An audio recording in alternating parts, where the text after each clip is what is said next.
বিসমিল্লাহির রহমানির রহিম। আসসালামু আলাইকুম। সুপ্রিয় দর্শক, আজকের প্রতিবেদনে থাকছে নবম জাতীয় পে স্কেল নিয়ে একেবারে সর্বশেষ ও সবচেয়ে গুরুত্বপূর্ণ সব আপডেট। মন্ত্রিসভার বৈঠক থেকে শুরু করে অর্থমন্ত্রীর বিস্ফোরক মন্তব্য, প্রধানমন্ত্রীর মুখ্য সচিবের ঘোষণা এবং একই সঙ্গে নতুন করে সামনে আসা জটিলতা, সবকিছু নিয়ে বিস্তারিত থাকছে আজকের এই বিশেষ প্রতিবেদনে। 18 লক্ষ সরকারি কর্মকর্তা কর্মচারীর ভাগ্য এখন ঝুলে আছে একটি মাত্র সিদ্ধান্তের উপর। শেষ পর্যন্ত কি হতে যাচ্ছে, পুরো বিষয়টি জানতে হলে দেখতে থাকুন প্রতিবেদনের শেষ পর্যন্ত।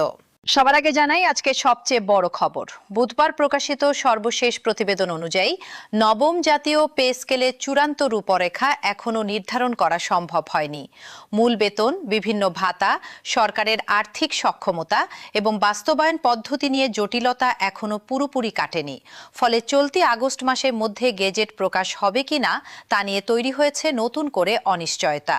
এমনকি সংশ্লিষ্ট সূত্রগুলোর মধ্যেও গেজেট প্রকাশের সময় নিয়ে পাওয়া যাচ্ছে সম্পূর্ণ বিপরীত দুটি তথ্য। একটি সূত্র বলছে আগস্টেই প্রকাশ সম্ভব, অন্য একটি সূত্র বলছে অক্টোবরের আগে প্রকাশের সম্ভাবনা তুলনামূলক কম। এবার আসা যাক সোমবারের অত্যন্ত গুরুত্বপূর্ণ ঘটনা প্রবাহে। 17 আগস্ট মন্ত্রিপরিষদের নিয়মিত বৈঠকে নতুন বেতন কাঠামোর সুপারিশ আলোচনায় ওঠার কথা ছিল। মন্ত্রিসভায় অনুমোদন মিললেই খুলে যাওয়ার কথা ছিল পে স্কেল ঘোষণার পথ। একই দিনে অর্থ মন্ত্রণালয়ে অর্থমন্ত্রীর সভাপতিত্বে অনুষ্ঠিত হয় পে কমিশন নিয়ে আরেকটি গুরুত্বপূর্ণ বৈঠক। বৈঠক শেষে অর্থমন্ত্রী আমির খসরু মাহমুদ চৌধুরী সাংবাদিকদের জানান, চলতি বছরের মধ্যেই নবম জাতীয় পে স্কেল কার্যকর হবে, তবে এ বিষয়ে আরও আলোচনা প্রয়োজন বলেও উল্লেখ করেন তিনি। সরকার শিগগিরই এ বিষয়ে সিদ্ধান্ত জানাবে বলে আশ্বাস দেন অর্থমন্ত্রী। একই দিনে সরকারের দায়িত্ব গ্রহণের 180 দিন পূর্তি উপলক্ষে প্রধানমন্ত্রীর প্রেস উইং আয়োজিত মতবিনিময় সভায় প্রধানমন্ত্রীর কার্যালয়ের মুখপাত্র ও উপদেষ্টা মাহদি আমিন জানান, সরকারি কর্মচারীদের জন্য নতুন পে স্কেল প্রায় চূড়ান্তের পথে। এর ঠিক একদিন আগে রোববার সচিবালয়ে সাংবাদিকদের প্রশ্নের জবাবে প্রধানমন্ত্রীর মুখ্য সচিব ABM আব্দুস সাত্তার জানান, নবম জাতীয় পে স্কেল এখন চূড়ান্ত পর্যায়ে রয়েছে এবং যে কোনো সময় এর ঘোষণা আসতে পারে। সঙ্গীত বিরতি। মুখ্য সচিবের বক্তব্যে উঠে আসে অত্যন্ত গুরুত্বপূর্ণ একটি পরিসংখ্যান। দীর্ঘ 11 বছর ধরে নতুন কোনো বেতন কাঠামো না হওয়ায় দেশের প্রায় 18 লক্ষ সরকারি কর্মকর্তা কর্মচারী রয়েছেন মূল্যস্ফীতির চাপে। পে স্কেল বাস্তবায়নের ফলে অর্থনীতিতে অতিরিক্ত চাপ ও মূল্যস্ফীতি বাড়ার আশঙ্কা আছে কিনা এমন প্রশ্নের জবাবে তিনি জানান, বিষয়টি সরকারের বিবেচনায় রয়েছে। তবে দীর্ঘদিন বেতন কাঠামো সমন্বয় না হওয়ায় এখন তা জরুরি হয়ে পড়েছে বলেও স্বীকার করেন তিনি। জানা যাচ্ছে, গত 26 জুলাই অর্থ বিভাগ প্রধানমন্ত্রী তারেক রহমানকে নবম পে স্কেল সম্পর্কে বিস্তারিত অবহিত করে। প্রধানমন্ত্রীর সম্মতি নিয়ে অর্থ বিভাগ এই খসড়া মন্ত্রিসভার বৈঠকে উপস্থাপন করার প্রক্রিয়ায় এগোয়। ইতিমধ্যে সচিব কমিটি পে স্কেলের খসড়াটি মন্ত্রিসভায় উপস্থাপনের জন্য নীতিগতভাবে চূড়ান্ত করে রেখেছে। এবার জানাচ্ছি অত্যন্ত গুরুত্বপূর্ণ একটি তথ্য জানিয়ে সরকারি কর্মচারীদের মধ্যে সবচেয়ে বেশি কৌতূহল কাজ করছে। কমিশন সূত্রে জানা গেছে, নতুন পে স্কেলে গড়ে প্রায় 105% পর্যন্ত বেতন বৃদ্ধির সুপারিশ করা হয়েছে। সর্বনিম্ন মূল বেতন 8,250 টাকা থেকে বাড়িয়ে 20,000 টাকা করার প্রস্তাব রয়েছে, যা প্রায় 140% বৃদ্ধি। প্রস্তাবিত তালিকা অনুযায়ী প্রথম গ্রেডের বেতন নির্ধারিত হতে পারে 1,60,000 টাকা, দ্বিতীয় গ্রেডে বেতন হতে পারে 1,32,000 থেকে 1,53,000 টাকা পর্যন্ত, তৃতীয় গ্রেডে বেতন হতে পারে 1,13,000 থেকে 1,48,800 টাকা পর্যন্ত, চতুর্থ গ্রেডে বেতন হতে পারে 1 লক্ষ টাকা থেকে 1,42,400 টাকা পর্যন্ত। নিচের দিকের গ্রেডগুলোতে বৃদ্ধির হার আরও বেশি রাখার প্রস্তাব রয়েছে। একাদশ থেকে 20 গ্রেড পর্যন্ত কর্মীদের জন্য 100% পর্যন্ত বেতন বৃদ্ধির সম্ভাবনা নিয়ে আলোচনা চলছে। উদাহরণ হিসেবে বলা যায়, চতুর্থ গ্রেডে বর্তমান বেতন 50,000 থেকে 71,200 টাকা থেকে বেড়ে হতে পারে 75,000 থেকে 1,06,800 টাকা।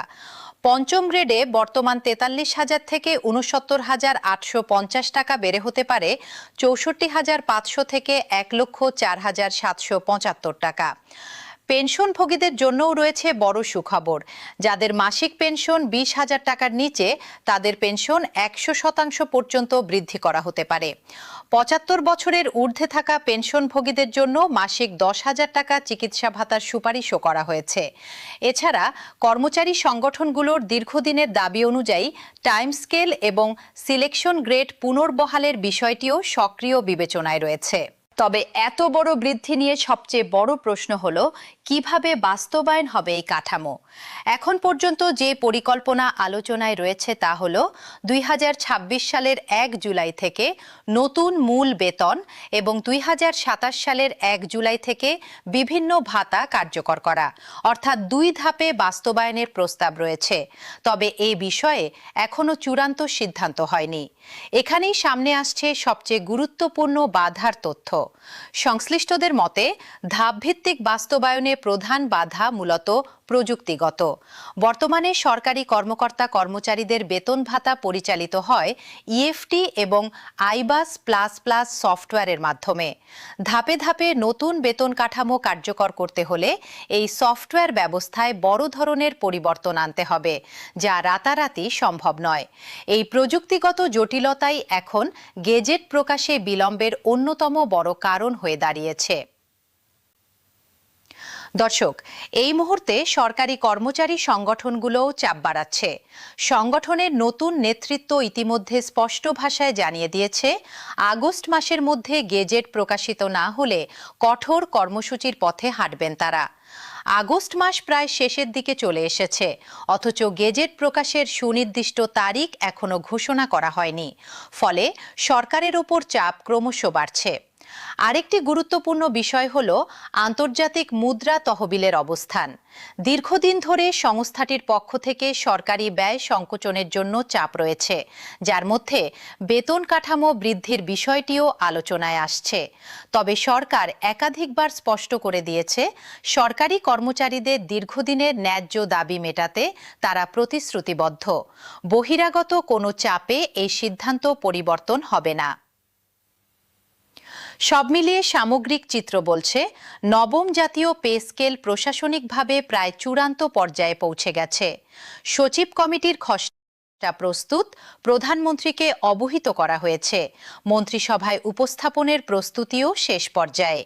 বেল আইকনে ক্লিক করে দিন যাতে প্রতিটি আপডেট সবার আগে পৌঁছে যায় আপনার কাছে। দর্শক, আজকের মতো এই পর্যন্তই। আবার দেখা হবে নতুন কোনো আপডেট নিয়ে। ভালো থাকুন, সুস্থ থাকুন।